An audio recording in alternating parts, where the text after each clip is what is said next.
Copy of this presentation. So you can get a copy of the full presentation. What I do typically is that I send a Dropbox link. You click on the link and you can download the presentation here if needed. Okay? So my name again is Dragon Felix. I work for National Geographic Learning as a senior academic manager for English language teaching in Latin America. I've been working for National Geographic Learning for the last 15 years, almost. This coming October, it's going to be my 15th anniversary of this organization. Yeah. And what I do is quite interesting because I have the opportunity to travel exhaustively throughout the continent. From the border town between Mexico and the US, that's the city of Tijuana, one of the craziest cities I've ever been to. So from Tijuana all the way down to Tierra del Fuego in Chile, including the Caribbean islands, that's all my territory, that's my office. And so what I do is that I travel throughout the continent, I visit schools, I talk to teachers, I analyze curricula. Whenever possible, I observe classes, I talk to teachers, school administrators, parents, students, and then I go back to my office and I put projects for publications together that combine the latest trends in English language teaching methodology and National Geographic content. That's what I do. My responsibility is to combine the academic methodology and philosophy for English language teaching with National Geographic content. And then when such publications are ready, I hit the road again and I help teachers in the process of implementing such publications into their daily teaching. What we're going to be talking about today has not much to do with National Geographic, even though I'm going to use some examples from National Geographic content, but it has more to do with what I've seen happening in most of the classrooms I visit, in most of the institutions I visit when doing my academic research. And that has to do with the excess, the abuse at some point that we language teachers make of grammar practice in the classroom. So what I'm going to try and show you today is an alternative for building a bridge between accuracy and fluency, for you guys to start thinking about how to make grammar practice more communicative and less mechanical, right? That's what we're going to try and practice this morning. I'm not going to give you any sort of secret recipes on how to teach grammar more communicatively, because I'm not in that position. I've never been to your classes. I don't know your teaching styles. I'm not familiar with your own students' learning styles. So instead of giving you tips, what I'll give you are some ideas that will raise some awareness on the importance of making grammar a communicative opportunity, rather than a tedious opportunity that students end up hating, right? And one of the things that I've observed, that I've discovered by visiting hundreds of schools, is that typically a Latin American student, after years of studying English, there's countries in which English is compulsory, something like an obligation, a part of the curricula, of the public curricula, starting on first grade of elementary school. First grade of elementary school, that's 6 years of English studies in elementary school, then 3 years in middle school, then 3 years in high school. That is 12 years of English studies that a student has when they come to college. And they simply cannot speak in English.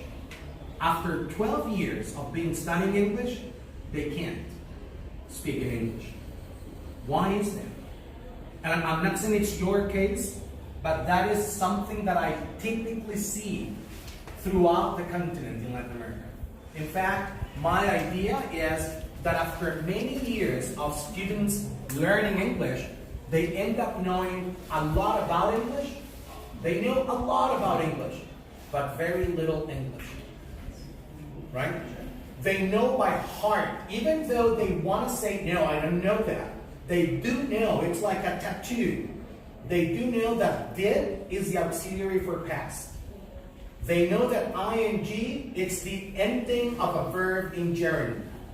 They even get to know that hideous rule of the third person in singular. They know that I play, but she plays, right? They know all that by heart. But when they have to go to a Burger King and get a double Whopper with extra fries and large soda in English, they freak out and they can't do it. After 12 years of studying English, they can't go to a place and do the most regular thing in English, which is get me some food, give me something to drink, how much do I owe you? They can't do that. Why is that? Why do you think that happens? Oh, okay, let me just rephrase that question. Does it happen with your students here as well? Does it happen in Colombia as well? Yeah, it always happens. Students study a lot, but they don't develop fluency in English, right? They don't feel confident enough. They don't have that ability of saying, yeah, even if I make a mistake, who cares? I'm gonna say it. They don't have that sort of confidence. The problem, my conclusion, and then again, this is only my conclusion based on my research and my studies. My conclusion is that the reason for that to happen is that in classroom, students never get enough opportunities for practicing communicative English. They do a lot of grammatical practice, but very little communicative practice, right? It is about time that we start building bridges between accuracy, which is correctness, or a good practice of grammar. You build the bridge to go from there to a fluent practice of English proficiency. When you use the grammar that you learn, you combine it with the vocabulary you've acquired, and you produce something that is natural, that it's communicative, and that it's helpful, it's meaningful to your life. See my point here? That's what we're going to talk about today. But before we get into how can we build that bridge from grammar to communication, from accuracy to fluency, before we get into that, I'm curious about the way you teach grammar. And so for that, I'm going to ask you to take a look at this text. In here, we have 4 possible approaches for grammar teaching. 4 different techniques for teaching grammar. There's no right and wrong here. All of them are good. All of them are quite useful and at some point necessary for teaching grammar. My point is, if you had to choose one specific grammar teaching style that would describe your teaching of grammar, what would it be? Where are you in these 4 points? Maybe you say, I'm a combination of 1 and 3, or I'm a combination of all. Perfect. But which is the one you use the most? Right? Which is the one you use the most? Take a look. Can you read them, please? Absolutely.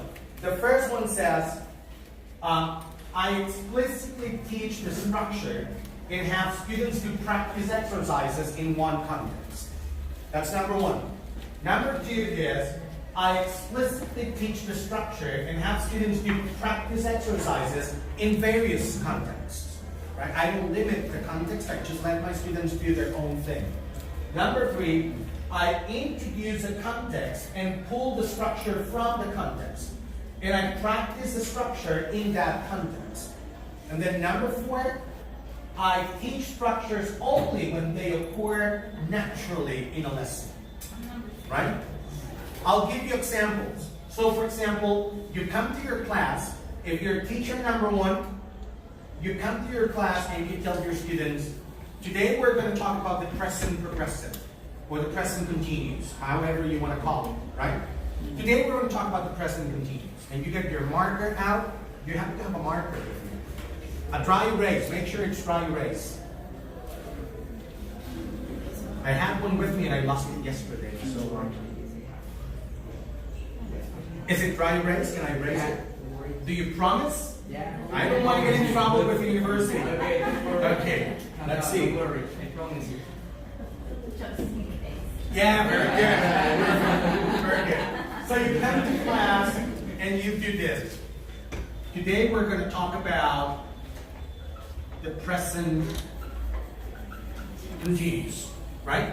And you say, in order to form the present continuous, what you need is perhaps, maybe you need an article, and then you need the verb to be, and then you need a verb and gerund, and perhaps you need complements. Exactly. And excuse my handwriting. I'm not a good handwriter with markers. This is optional. This is optional as well. But what you really need to build a present continuous structure is this. So, for example, give me a verb to be conjugated in present. Is. Oh, you know, I made a mistake. Sorry. You make the noun. Right? And this is optional. Okay? Give me a noun. Right? Very good. Yeah, it is Talking. talking. Twice. Okay? Very good. What are you doing? You are listening. Very good. What's your name? Libardo. Libardo. Libardo. What is Libardo doing? Libardo is recording. See? By doing this, I'm introducing the grammatical structure explicitly. And I'm doing it in one single context, which is what's happening in this question. I'm not talking about anything else. My context is what's happening in this question. This is number one. Right? Number two would be, I'm not going to just concentrate in the examples. I'm not just going to concentrate on what's happening in that classroom, but I'm going to use your imagination. Right? So instead of being concentrated only on what's happening here, I'm going to ask you, give me a noun. Give me a name or a noun or a pronoun. We. Very good. How do you conjugate the verb to be with we? Are. Then give me a verb in gerund. Running. We are running. Where are you running? In the park. Very good. So see, I'm not limiting the context in here. That's number two. I'm not limiting the context. I'm using whatever the context you might want to come up with. Right? Or maybe you're going to say, she is eating a sandwich. Right? So that's teacher number two. Teacher number one and number two share one thing in common, which is they teach grammar explicitly by the formula. And then through the formula, you do whatever the examples you want to use, contextualizing it to one single ambience, or open it up to as many contexts as you wanted to use. Right? That's teacher number one and teacher number two. Teacher number three, on the contrary, don't use the formula. Teacher number three, what he or she does is, let's say I'm gonna bring in a poster with people doing different activities at a park, right? I have a poster or a photo or maybe a video with people doing things at a park. And I present that image to my students and I say, without saying anything of this, I say, they are at the park. Look at this girl. What is she doing? And then maybe she's gonna say, she played volleyball. And I say, very good. She is playing volleyball. And I write it up here. And I say, she is playing volleyball. Excellent. Now, let's take a look at these two people here. what are they doing? And maybe they're gonna say, they run. And you say, very good. They are running. And then you ask, what is Maria doing over here? And then you say, she's doing, no. What is Maria doing over here?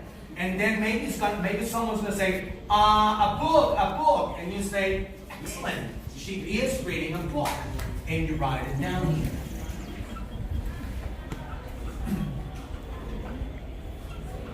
And then hopefully by the time you finish with all the people in the image, your students are going to realize the pattern.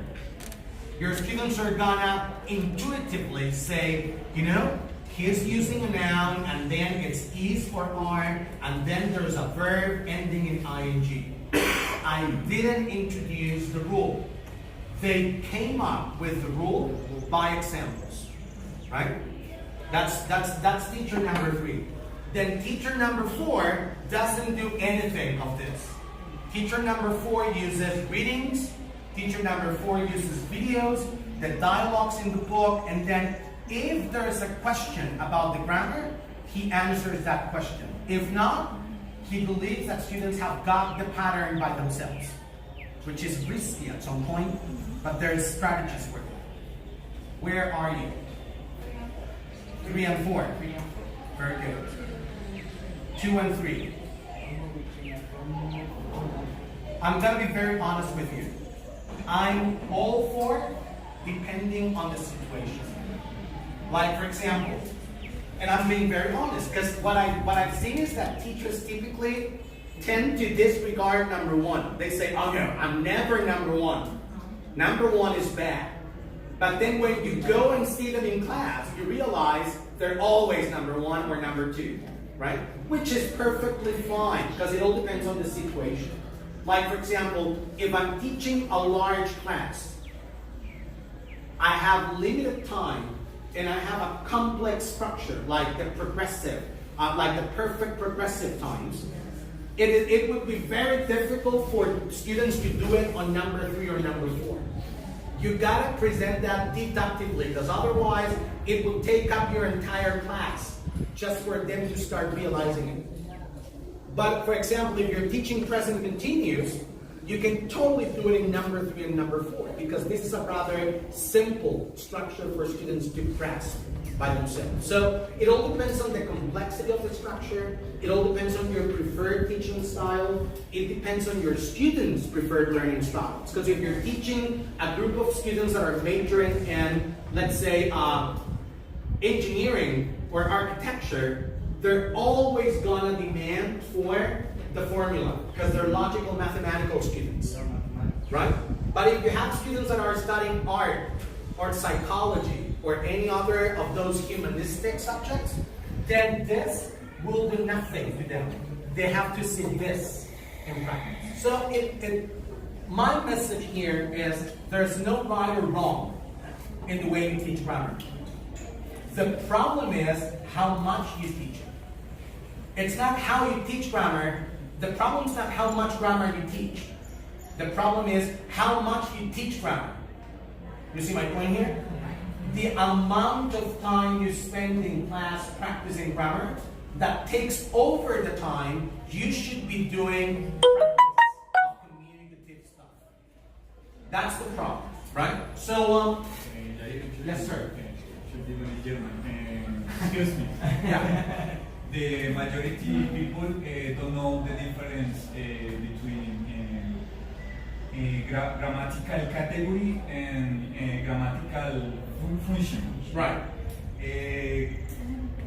Grammatical category is those examples. Exactly. Yeah. Yeah. Grammatical function is The application. Direct object. Yeah. Subject and predicate. Absolutely. And I think that what typically happens is that even though they're not familiar between the differences, what they do is that what teachers typically do is that they combine both approaches. Because at some point they use meta language. They tell students, this is the noun, this is the predicate, this is the verb, and then they work on subject-verb agreement, etc., etc. But they also contextualize. So in a way, they combine both approaches, even if they're not aware of the differences. What's really important is that through that, they get to the second dimension of grammar teaching. The first dimension of grammar teaching is always presenting the form. You present the form deductively or inductively, but you present the form, and it's necessary. The second dimension of grammar teaching is meaning. Students understand when to use the function of the grammatical structure. They understand that if they want to